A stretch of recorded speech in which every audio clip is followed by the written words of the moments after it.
So now we are going to study about ground water. Ground water क्या होता है? वो जो वाटर अर्थ सरफेस के नीचे की तरफ प्रेजेंट होता है वो ग्राउंड वाटर कहलाता है। The water found below the water table is called ground water.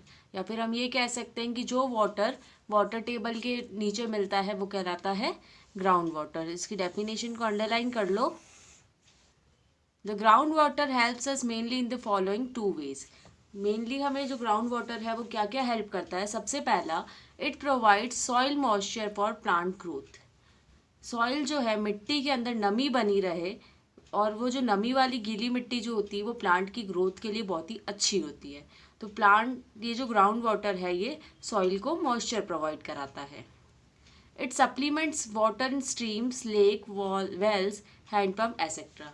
ये जो ग्राउंड वाटर है ये स्ट्रीम, लेक्स, वेल, हैंडपम्प इन सब में पानी पहुंचाता है। The ground water in the form of well water and handpump water is use by us for our daily activities. ये जो ग्राउंड वाटर है इसको हम वेल वाटर, कुएं के पानी के फॉर्म में, या फिर हैंडपम्प से जो पानी निकलता है, ये जो वाटर इनसे निकल रहा है वो ग्राउंड वाटर ही होता है, जिसे हम हमारी डेली लाइफ की एक्टिविटीज़ में यूज़ करते हैं। The groundwater contains many dissolved salt. It may also contain some bacteria and other organism. Ground water के अंदर बहुत सारी सॉल्ट घुली हुई होती है और इसके अंदर कुछ बैक्टीरिया और दूसरे लिविंग ऑर्गेनिज्म भी हमें मिलते हैं। The main source of groundwater is the rain water and the water in river, lakes, ponds. जो मेन सोर्स है ग्राउंड वाटर, आता कहाँ से? मेनली वो बारिश के पानी से आता है, या जो पानी रिवर, लेक और पॉन्ड में है उनसे आता है। The rainwater and water in various water bodies such as ponds, rivers, lakes, etc. seep through the soil and percolates down into the earth and fills the empty spaces between the soil particles and the rocks. ये जो बारिश का पानी आ रहा है या जो पानी हमारे वाटर बॉडीज़ के अंदर है वो क्या होता है? मिट्टी से होता हुआ, सॉइल से होता हुआ नीचे की तरफ जाता है, और जो खाली जगह है रॉक्स और सॉइल पार्टिकल के बीच में, जो खाली जगह है, खाली स्पेसिस है, उसके अंदर ही जाके भर जाता है। The process of seepage and percolation of water, surface water into the ground is called infiltration. पहले इस डेफिनेशन को अंडरलाइन कर लो। ये जो प्रोसेस है जिसके अंदर की जो सरफेस का पानी है वो ज़मीन के अंदर जा रहा है मिट्टी से रीसते हुए या उससे छन कर, वो कहलाता है infiltration. The percolated water gets collected between the layer of hard rock below the water table. ये जो परकोलेटेड वाटर जो छन के मिट्टी से रीसता हुआ जो नीचे की तरफ गया है, ये हार्ड रॉक जो होता है, कठोर बड़ी चट्टान जो होगी नीचे, उसके वहाँ पर इकट्ठा हो जाता है और वाटर टेबल से नीचे होता है। Such huge reservoir of water inside the earth are called aquifers. अब एक्वीफायर क्या होते हैं? ये पानी मिट्टी से होता हुआ ज़मीन के अंदर जा रहा है, और ज़मीन के अंदर ये जिस जगह पर बहुत सारा इकट्ठा हो रहा है वो ह्यूज रिजर्वॉयर, जहाँ पे बहुत सारा पानी अर्थ के अंदर इकट्ठा होके रह रहा है, वो कहलाता है एक्वीफायर। इसकी भी डेफिनेशन को अंडरलाइन कर लोगे। Water in the aquifer can be pumped out to the earth's surface with the help of tube well, hand pump or submersible pump. Aquifer are recharged by the rainwater seeping into the soil and also from surface water such as river, lakes and stream. ये जो water होता है एक्वीफायर में, उसको हम बाहर निकाल सकते हैं, अर्थ के सरफेस पर निकाल सकते हैं। ट्यूबवेल, हैंड पंप या जो सबमर्सिबल पंप होते हैं, इनकी मदद से हम इसको बाहर निकाल देते हैं। हम जो ट्यूबवेल खुदवाते हैं वो यही चीज़ होती है, हम उसमें क्या करते हैं? ग्राउंड वाटर को ही निकालते हैं बाहर। एक्वीफायर जो है, अब ग्राउंड वाटर के नीचे ये जो पानी है ये फिक्स्ड है ना अभी, लेकिन हम इसको बाहर निकाल देंगे तो ये कम हो जाएगा। अभी कम होगा तो वापस ये रिचार्ज कैसे होगा? कि मिट्टी से जो पानी नीचे की तरफ उतरेगा, या जो रिवर, लेक या वाटर स्ट्रीम्स है उससे जो पानी नीचे की तरफ उतरेगा, उससे ये जो एक्वीफायर है वो फिर से भरते जाएंगे। ठीक है। when ground water pumped out is equal to that charged in by the natural processes, the water table remain unchanged. मतलब जितना पानी हम अंदर से बाहर निकाल रहे हैं हैंडपम्प, ट्यूबवेल, इनकी मदद से, अगर उतना ही पानी वापस नीचे ज़मीन के अंदर जाता जाए, है ना। तो ये जो हमारे नेचर का जो बैलेंस है वो सेम रहेगा और हमारी वाटर टेबल कैसी रहेगी, अनचेंज, उसमें कोई बदलाव नहीं आएगा। When the groundwater pumped out is more than the water that seeps in, the water table gets lowered. और अगर मान लो हम क्या कर रहे हैं, ट्यूबवेल, हैंडपम्प, इनसे ज़्यादा से ज़्यादा पानी निकाल के काम में ले रहे हैं और पानी जो नीचे जा रहा है ज़मीन के अंदर वो कम है ना, ज़मीन के अंदर कम पानी जा रहा है लेकिन हम निकाल ज़्यादा रहे हैं, तो क्या होगा कि जो वाटर टेबल है वो लो हो जाएगी।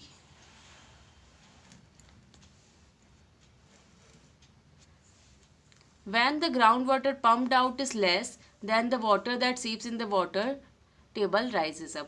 अगर मान लो जो हम पानी बाहर की तरफ निकाल रहे हैं वो कम है और ज़्यादा से ज़्यादा पानी जो है वो मिट्टी के अंदर जा रहा है नीचे, तो वाटर टेबल जो है वो बढ़ जाएगी। The gradual and continuous lowering of water table is called groundwater depletion. Depletion मतलब क्या होता है, किसी भी चीज़ का कम होना।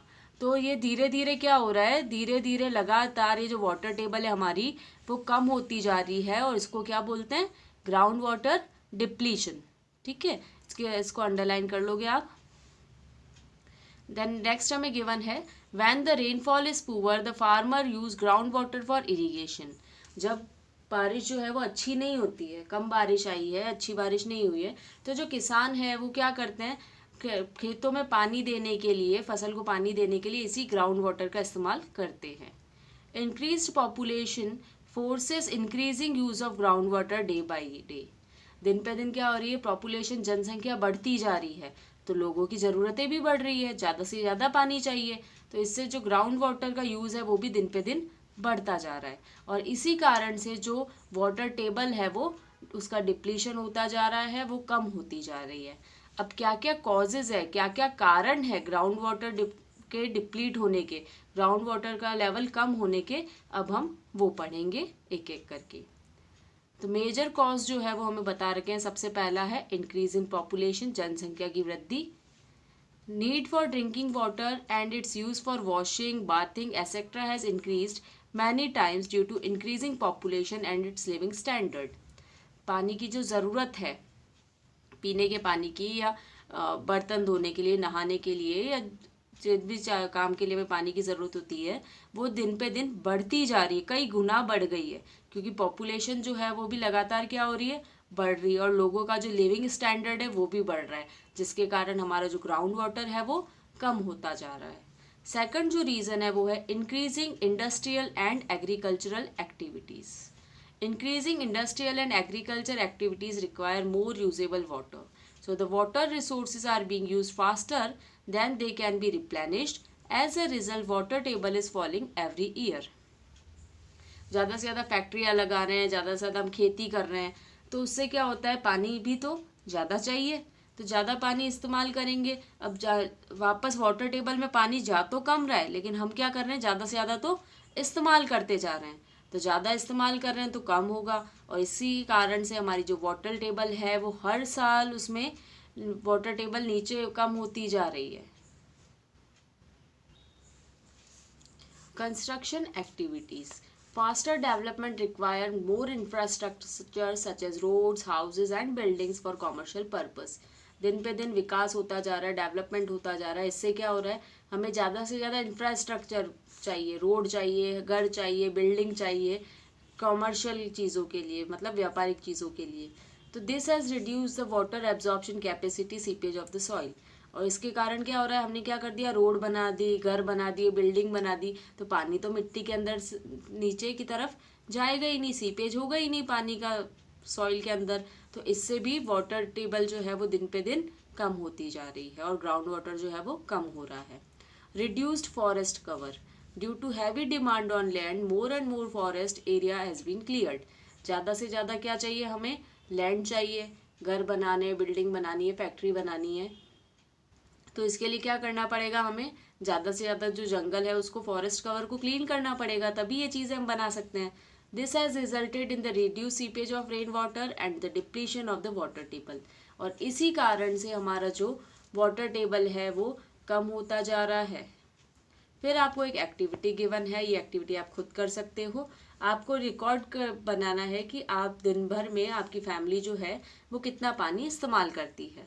आप इसको मग या फिर बकेट बाल्टी के फॉर्म में मेजर कर सकते हो कि कितना पानी आपको चाहिए होता है। जैसे ब्रशिंग टीथ ब्रश करने के लिए कितना चाहिए, बाथिंग नहाने के लिए कितना चाहिए, टॉयलेट के लिए कितना चाहिए, हाथ मुंह धोने के लिए कितना चाहिए, कपड़े धोने के लिए कितना पानी चाहिए, बर्तन धोने के लिए, मोपिंग मीन्स पोंछा लगाने के लिए, खाना बनाने के लिए, पीने के लिए, और जो पेड़ पौधे हैं उनको पानी देने के लिए टोटल आपको कितना पानी चाहिए, इसका आप आपकी फैमिली का डेली रिकॉर्ड बना सकते हो। Next topic is distribution of water in India. India के अंदर जो वाटर है उसका डिस्ट्रीब्यूशन कैसा है।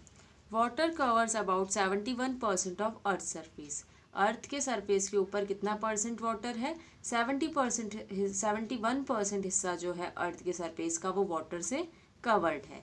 But it's distribution on the earth is not uniform. लेकिन ये जो इतना 71% हिस्सा अर्थ सरफेस का वाटर से कवर्ड है, इसका डिस्ट्रीब्यूशन यूनिफॉर्म नहीं है। मतलब कहीं पर बहुत ज़्यादा पानी है तो कहीं पर पानी की बहुत ज़्यादा कमी है। Some places are water rich, मतलब कहीं कुछ जगहों पर बहुत ज़्यादा पानी है। Whereas some others are water deficient. Deficient means कमी, तो कई जगह पर क्या है, पानी की बहुत ज़्यादा कमी है। Distribution of water on the earth depends upon many factor. The rainfall is one of the most important factor. ये जो अर्थ के ऊपर जो डिस्ट्रीब्यूशन है वाटर का, ये एक जैसा नहीं है, अलग अलग है। तो इसके अलग अलग होने के पीछे कई सारे कारण हैं। इसका जो एक सबसे इम्पॉर्टेंट कारण है वो है रेनफॉल, कि वहाँ पर बारिश कैसी है। जहाँ पर बारिश अच्छी होती है वो वाटर रिच प्लेसेस है, जहाँ पे बारिश की कमी है वो वाटर डेफिशिएंट प्लेसेस हैं। The areas which get excessive rains are water rich and have thick forest cover. ऐसे एरिया जहाँ पे बहुत ज़्यादा बारिश होती है वहाँ पर पानी भी बहुत सारा होता है और वहाँ पर अच्छा बहुत घना जंगल भी होता है। The area which get very little rains are deserts. और ऐसे एरिया जहाँ पे बारिश बहुत कम होती है वो कैसे हैं, वो डेजर्ट्स, रेगिस्तान है। Ours is a vast country. India क्या है, वास्ट मतलब बहुत बड़ी कंट्री है। The extent of rainfall differ from places to places. एक जगह से दूसरी जगह बारिश जो है वो बहुत अलग अलग होती है। On the basis of annual rainfall our country has been divided into 4 zones। तो साल भर की पूरी जो रेनफॉल होती है, कितनी बारिश हो रही है एक साल में, उसके बेसिस पे, एनुअल रेनफॉल के बेसिस पे हमारी कंट्री को 4 जोन में बांटा गया है। सबसे पहला है वेट जोन। यहाँ पे बहुत ही हैवी, बहुत ज़्यादा रेनफॉल होती है, हद से ज़्यादा 200 सेंटीमीटर से भी ज़्यादा। फिर है इंटरमीडिएट जोन, इसके अंदर अच्छी बारिश होती है और 100 से 200 सेंटीमीटर के बीच बारिश होती है यहाँ पर। तीसरा है सेमी एरिड जोन, इसके अंदर ना कम ना ज़्यादा एवरेज बारिश होती है 50 to 100 सेंटीमीटर में। और लास्ट है एरिड जोन। एरिड जोन में बहुत ही कम बारिश होती है, 20 to 50 सेंटीमीटर तक ही बारिश होती है। तो सबसे ज़्यादा बारिश कहाँ से पर होती है, वेट जोन में, और सबसे कम बारिश होती है एरिड जोन में। फिर ये देखो नेक्स्ट पेज पर हमें ये इंडिया का मैप दिया हुआ है और इसके अंदर चारों जो अलग अलग जोन है वो बता रखे हैं कि कौन से एरिया में कितनी बारिश होती है ना। एनुअल रेनफॉल के बेसिस पर इसके अंदर बता रखा है। जैसे हमारा स्टेट अगर हम देखें, हमारा स्टेट कौन सा है, राजस्थान। तो राजस्थान के एरिया में अगर देखोगे तो ये वाला जो हिस्सा है इसकी रेनफॉल कितनी है, 100 to 200। ये जो डार्क ग्रीन वाला एरिया है वहाँ पे कितनी है, 20 to 40। और ये वाला जो एरिया है लाइट ग्रीन वाला, यहाँ होती है 40 to 60। तो हमारा जो एरिया है उदयपुर यहाँ पर आता है, तो हमारा जो एरिया है उसके अंदर रेनफॉल जो है वो है 60 to 100 के बीच में। ओके, तो ऐसे इस मैप में पूरे इंडिया में कहाँ पर कितनी बारिश होती है एनुअल रेनफॉल दिखा रखी है।